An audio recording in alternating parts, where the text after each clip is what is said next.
ఇంత సర్వీస్ చేస్తున్నప్పుడు మీకు ఇక్కడ నుంచి వస్తుంది ఇదంతా అండి? ఏదో మా వ్యాపారాల్లో ఏయో కింద మీద వ్యాపారం అంటే గుర్తొచ్చింది. ఇప్పుడు ఈ మధ్యకాలంలో వినపడుతున్న పెద్ద బిజినెస్ మ్యాగ్నెట్ మీకు బాగా తెలుసంట, అదానీ గ్రూప్. నేను రష్యాలో ఉన్నప్పుడు along with medicines Gautam Adani గారిది అప్పుడు టీ, కాఫీ, రైస్ ఇవి పెద్ద మేనేజర్ ఉండేది. అవునా? ఓకే. సో అప్పుడు ఆయన మేము ఆఫీస్లో మన ఆఫీస్కి అక్కడికి రావటం, కలుసుకోవటం, నన్నే కాదు పెద్ద పెద్ద రష్యాలో ఉన్న పెద్ద వ్యాపారవేత్తలను కలవటం.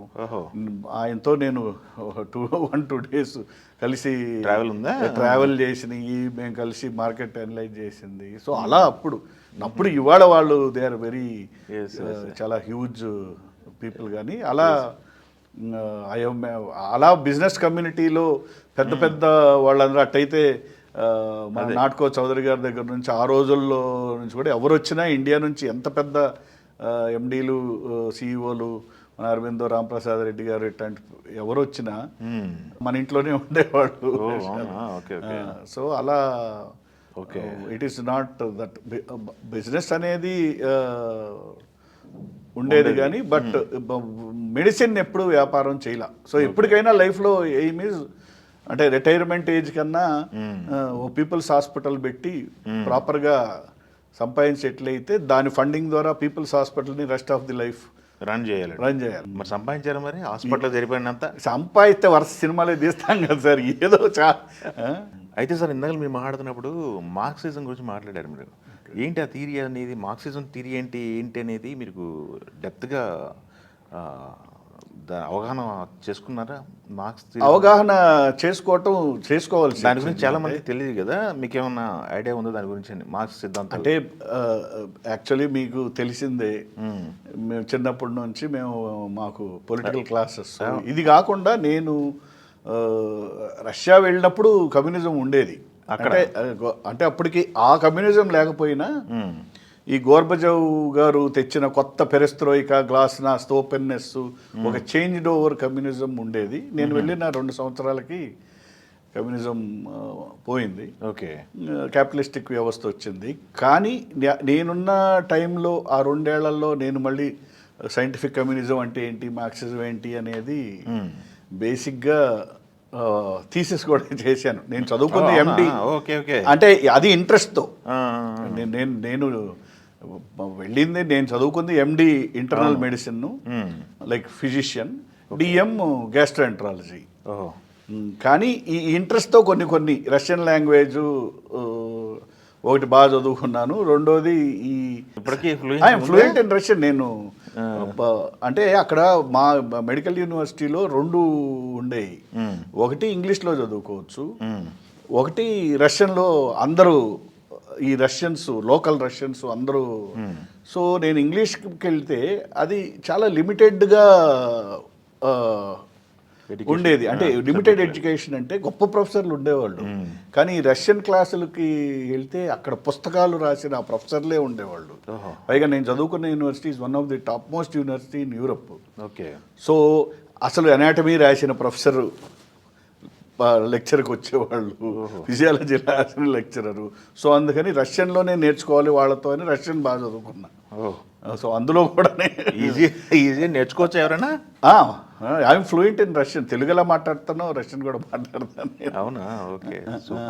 సో అలా సైంటిఫిక్ కమ్యూనిజం ఇన్ షార్ట్ అది పెద్ద థియరీ. ఇప్పుడు మనం దాంట్లో కూర్చొని యాక్చువల్లీ వెరీ సింపుల్ వర్డ్స్లో చెప్పాలంటే మనిషిని మనిషిగా చూడటం, మనుషులందరూ ఒకటే అంటాం. రెండోది the government will take care of everything. ఇప్పుడు నేను వెళ్ళినప్పుడు కమ్యూనిజంలో మనకి ఇంటికి కరెంట్ కానీ, అది కానీ, ఇది కానీ, ఎనీథింగ్, ఎడ్యుకేషన్ ఫస్ట్, పిల్లల ఎడ్యుకేషన్ మొత్తం ఫ్రీ. మెడికల్ కాలేజ్ కానీ, ఇంజనీరింగ్ కాలేజ్ కానీ, everything government has to take care. So మీ ఇల్లు గవర్నమెంట్ ఫ్రీగా ఇచ్చింది రష్యాలో.